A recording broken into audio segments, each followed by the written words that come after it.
사회 5학년 1학기 큰 일단원 국토와 우리 생활, 작은 일단원 우리 국토의 위치와 영역, 자연 환경에 따라 우리 국토를 어떻게 구분하는지 알아봅시다. 수업을 시작하겠습니다. 교과서는 19쪽부터 시작해서 교과서 21쪽까지 수업을 합니다.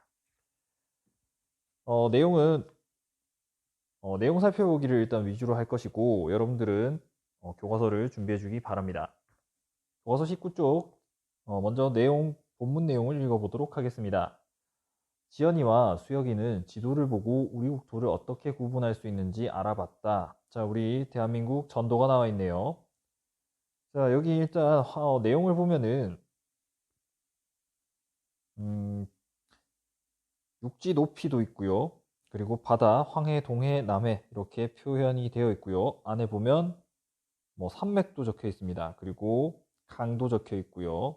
산도 표시되어 있네요. 그리고 휴전선도 있습니다. 일단 교과서 도우미 학생이 이렇게 얘기를 합니다. 활동 자료 1을 겹쳐보고 우리 국토를 어떻게 구분하는지 살펴봅시다. 활동 1을 먼저 살펴보겠습니다.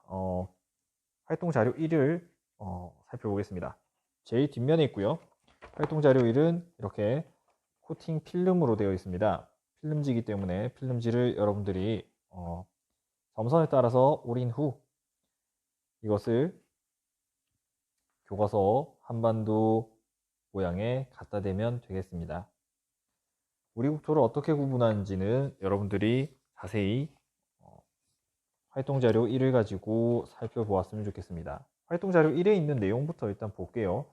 활동자료 1은 북부지방, 약간 떨어뜨려서 보여주도록 하겠습니다.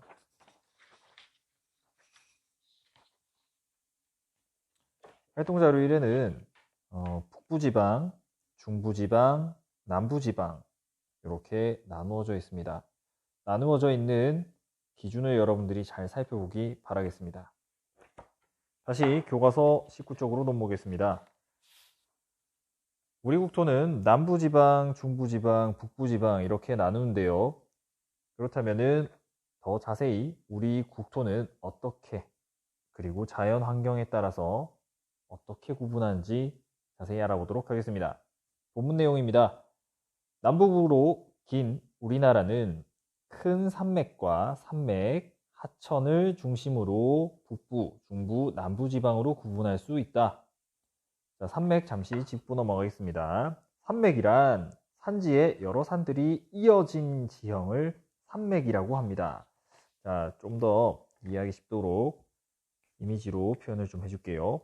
여러분들 산이라고 하면은 일반적으로 크게 이렇게 있는 거를 우리가 산이라고 부르지요. 그런데 산맥이라고 하면은 이 산이 하나, 둘, 셋 쭉 이어져서 이렇게 여러 산들이 이어진 지형입니다.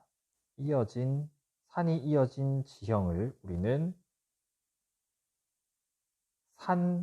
산맥이라고 부릅니다. 산맥에 대한 개념이었습니다. 자, 계속 보겠습니다. 북부지방은 지금의 북한 지역을 말한다. 중부지방은 휴전선 남쪽으로 소백산맥과 금강 하류까지이며, 남부지방은 중부지방의 남쪽 지역을 의미한다. 자, 그렇다고 합니다. 중부지방만 좀 짚어볼게요. 교과서보다 선생님이 지도를 한번 그려서 얘기를 하겠습니다. 지도는 간단하게 그릴게요.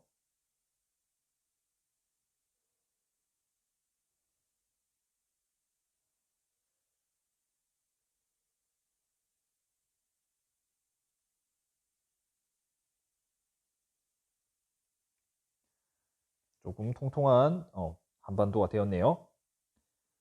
자, 북부지방은 지금의 북한 지역이라고 했고요. 자, 중부지방 휴전선 남쪽으로, 휴전선이 이렇게 그어져 있으면요. 휴전선 남쪽으로, 동서남북이죠. 동서남북. 자, 휴전선 남쪽으로 소백산맥. 자, 소백산맥은 이쯤에 있어요. 소백산맥. 이게 소백산맥입니다. 소백산맥. 그리고 금강하류. 금강하류는 여기 보면은 이렇게 되어 있는 곳. 여기까지가 금강하류입니다. 여기까지를 우리가 대략 이 정도까지를 중부지방. 그러면 남부지방이 너무 적은 거 아닌가요? 하는데, 남부지방은 제주도, 울릉도, 독도까지, 울릉도, 독도는 아마 중부지방에 들어갈 수 있을 것 같아요. 자, 여기 밑에까지를 우리가 남부지방이라고 하는데요.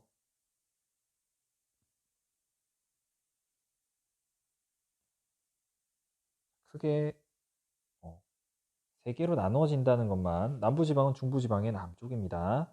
이렇게 나눠진다는 것만 여러분들이 대강으로 알고 있으면 될 것 같습니다.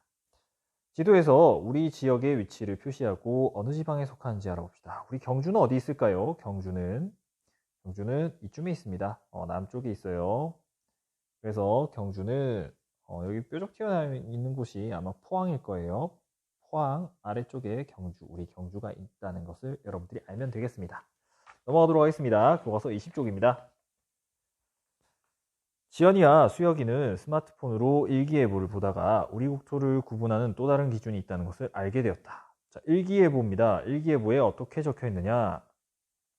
호남지방은 곳에 따라 비가 내리겠으며 영남지방은 구름이 많겠습니다. 지연아, 영남지방은 어디를 말하는 걸까?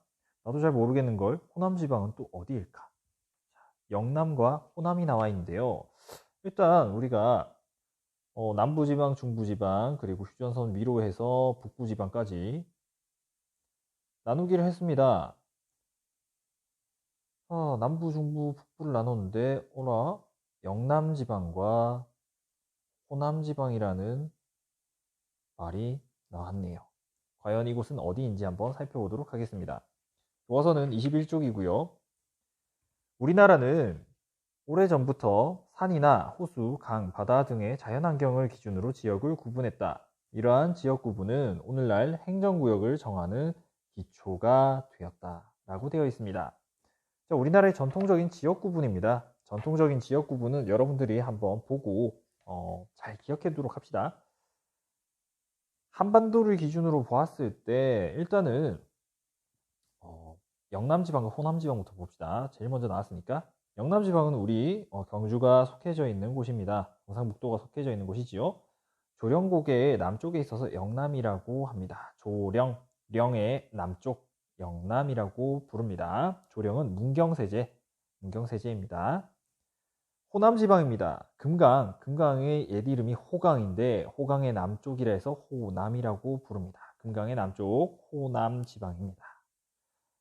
금강은 이쯤에 있어요. 호남입니다. 자, 그 다음 위쪽에는 이제 호서지방이 있는데요. 의림지의 서쪽에 위치하고 금강 옛 이름 호강의 서쪽에 있어서 호서라고 불렀습니다. 호서지방.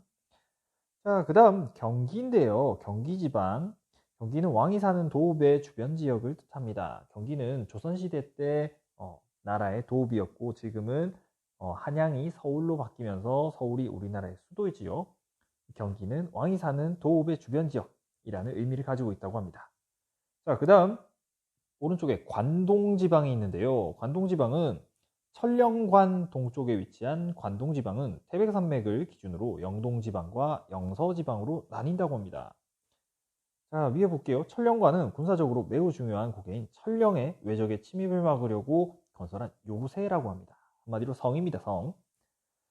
자, 왼쪽으로 넘어가겠습니다. 경기의 서쪽에 있어서 해서라고 부릅니다. 해서, 경기해의 서쪽, 경기해의 서쪽이라 해서 해서지방이라고 부릅니다.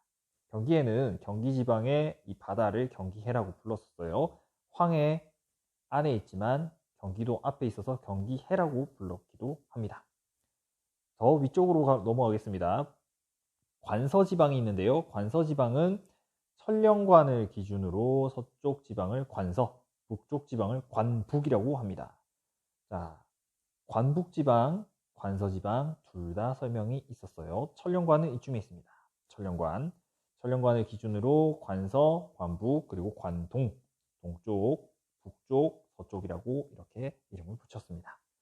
자, 이렇게 우리나라의 전통적인 지역 구분까지 보았습니다.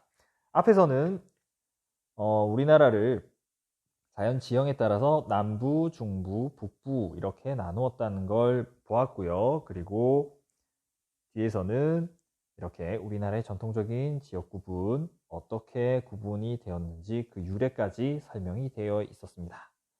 자, 여기까지가 우리 국토 위치와 영역 중에 자연 환경에 따라 우리 국토를 어떻게 구분하는지 알아봅시다. 수업이었습니다. 수업 내용을 잘 기억해 여러분들이 정리해 두도록 합시다.